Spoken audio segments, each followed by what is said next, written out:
This is Brent Brookbush, president of B2C, and we're going to talk about resistance training for the shoulder.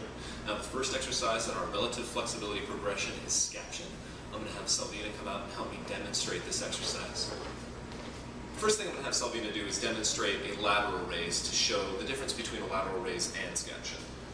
So a lateral raise comes straight out to the side. This does create some problems for the shoulder, especially for those individuals who have any sort of flexibility issue or any sort of upper body dysfunction. Scaption, however, we're going to go in the plane of the scapula.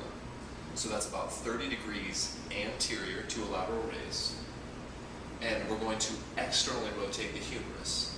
Now what these two things do, moving forward and externally rotating the humerus, is they move the supraspinatus tendon out of the way of the acromion shelf, reducing the chance that we're going to impinge and inflame tissues, as well as being in this plane reduces the need for upward rotation of the scapula. So even in individuals that have a flexibility issue in their upper body, they can do this without reinforcing a compensation pattern.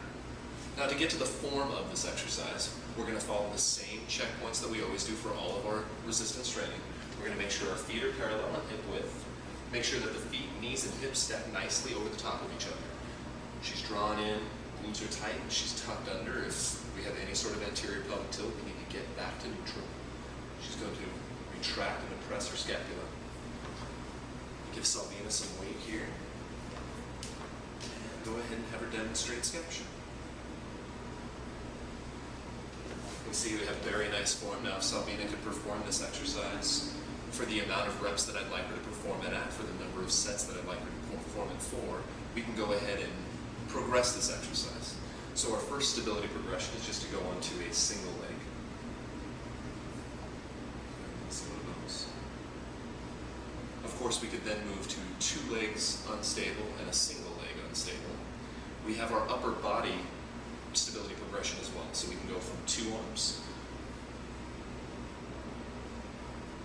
great, to alternating.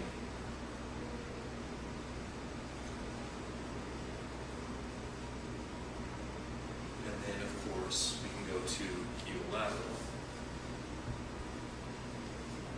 And then we can mix up the lower body stability progressions and the upper body stability progressions. So maybe the next move would be to go to single leg unilateral Scaption.